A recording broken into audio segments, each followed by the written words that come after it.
I wanted to know what you feel when you meet somebody who have owe many things to you, because there is many things I have done, and if some people like you didn't do your work, it wouldn't happen.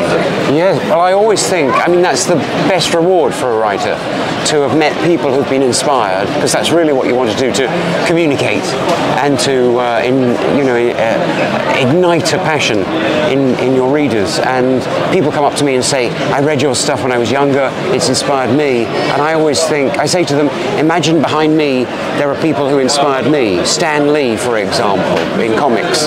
And behind him there will be authors like Robert E. Howard or H.P. Lovecraft and so on, right back to some guy in a cave telling a story around a fire, and you can imagine that long line of people stretching all the way. Yeah. And those people who hopefully I've inspired will inspire another generation, so you feel really part of a continuity in doing that.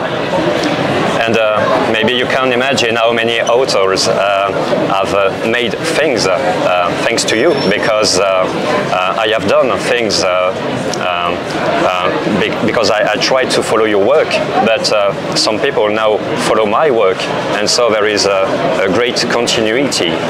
Yes, well, that's one of the things people have been telling me. Oh, I read some of your early game books, and I thought a minor character could have a story of their own, and I think that's really exciting, because I was saying to somebody yesterday, and what was the history of that character? Because then it's a discovery for both of us. So yeah, I think that things take on a life of their own, and that's what's really exciting about it.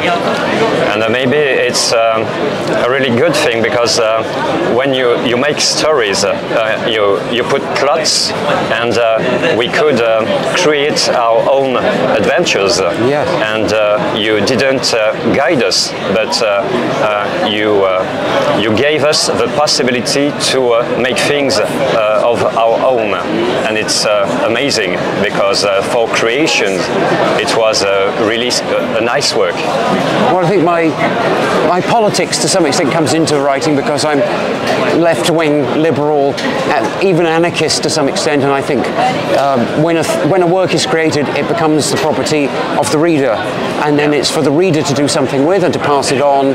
It's no longer, the author is not the dictator of that work. Yeah, and it's really important for me to listen to you when you tell that there is a great freedom you gave us, and that the reader could make his own path in the story. Or her own path. Yeah. I was always keen, because in the early books, I don't know how easy that is in French, but I was always keen. We used to have very few girls who read the game books in the first place, but I said we must never make the gender of the character male or female. It must always be open, because there will always be somebody reading, and you mustn't tear away their version of the story.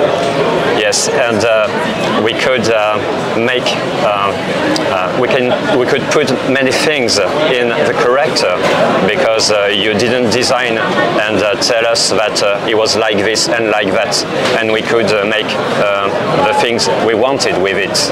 And so it was really quite amazing when you are really young and you can make projections of your own self in the character.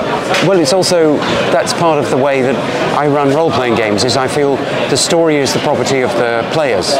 So I never say games master, because I'm not the master. Yes. I'm simply there to steer the story, but they're creating the story. What they take interest in is the story. And I think that's what's really exciting about this as a medium. I mean, all literature is, the author is dead, and it's always owned by the readers, but in particular in game books and in role-playing, that's the case. Okay. I apologize, I have to go. Okay, because, well, it's been a pleasure. Yeah, really a pleasure. Thank you. Thanks for all. Thank you.